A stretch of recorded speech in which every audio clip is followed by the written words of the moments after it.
Hello friends and welcome back to my channel. I am Gauraj Bhardwaj and today we are going to analyze the performances of Bangladesh and Zimbabwe in the second and the final T20 international between these two sides held at the Sher-e-Bangla National Cricket Stadium in Dhaka.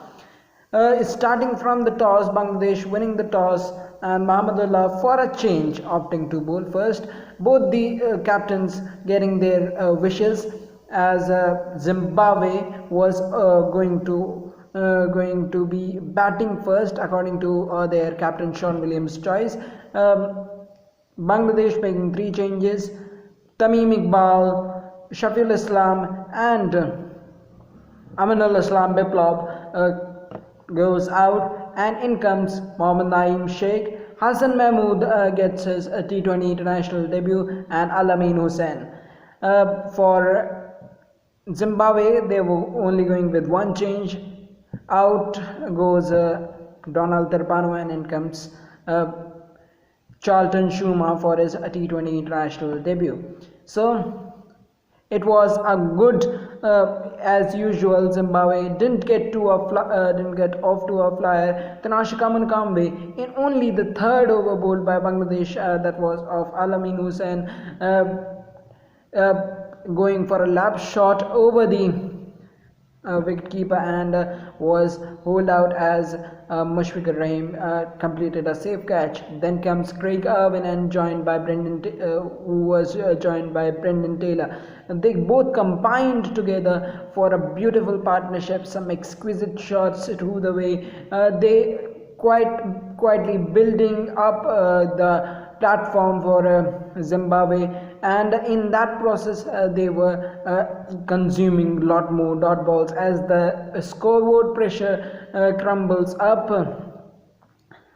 Afif Hussain was introduced by Bangladesh skipper in the 11th over, and straight away on the first ball, Craig Irwin, thinking to put pressure on the off spinner, part-time off spinner, going for a hoik over the mid-off, and was holed out and safely caught by Shamma Sarkar. So then Sikandar Raza came, Sean Williams came. All of the batters, in order to increase the scoring rate, lost their wickets, as there was a combined bowling effort from Bangladeshi bowlers to restrict them to 119 for 7.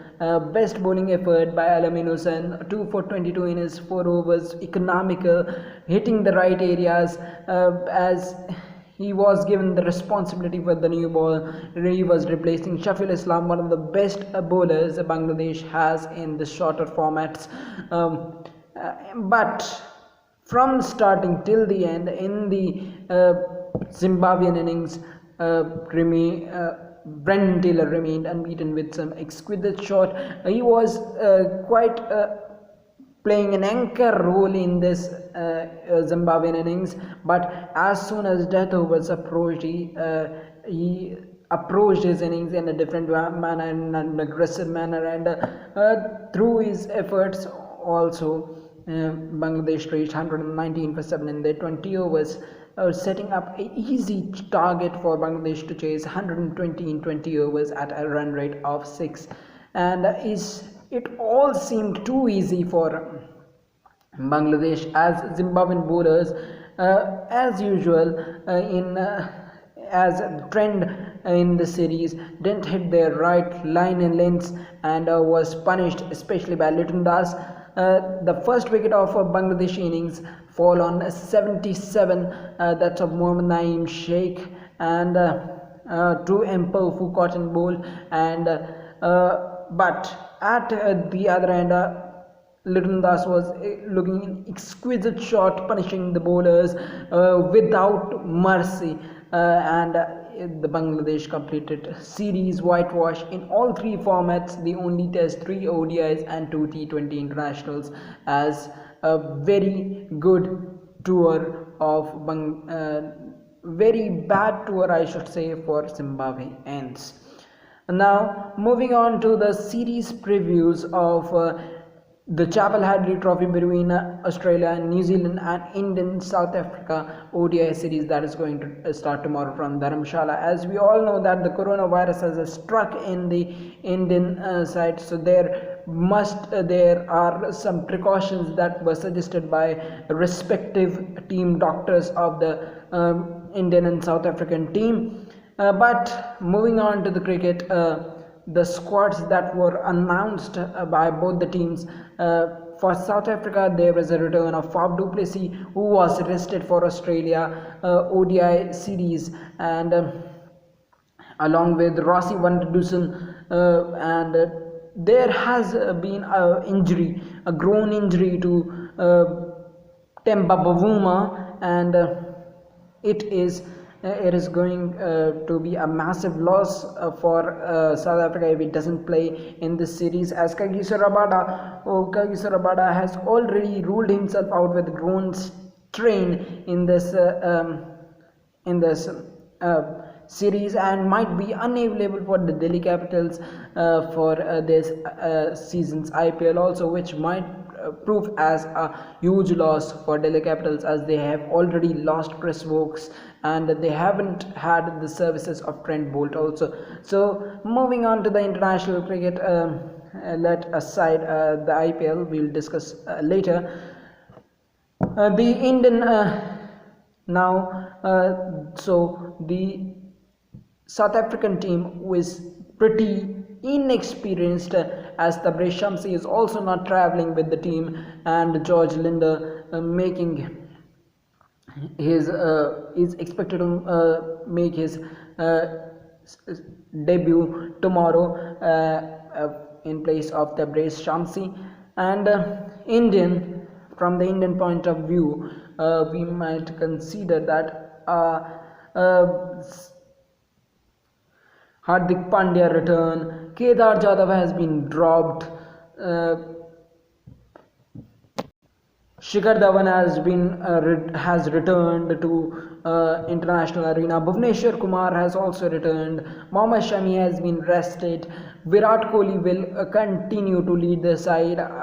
Let apart the rumors that were spread that Virat Kohli would be rested for this series. Rohit Sharma continues to be unavailable for this series as of his injury that he sustained in the 5th T20 International against New Zealand on that tour. So plenty of changes in both the squads, and relatively experienced squad, and in their conditions, India are the lion in their den, as we know. So pretty exciting and mouth-watering series that is coming up. Tomorrow is the match in Dharamshala, then on 15th it will be at Lucknow, and on 18th it will be at Kolkata. So it is a short series without significance, but plenty of looking forward to, as South Africa will continue to would like to continue their winning run that they sustained against Australia, and India will look to end the losing streak that was inflicted by New Zealand in a whitewash series previously.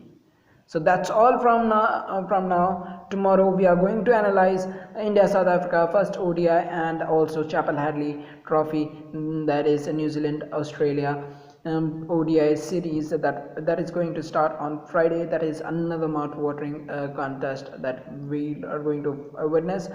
Please don't forget to subscribe, share, like, comment on this channel if you haven't done so. So it's thank you and goodbye.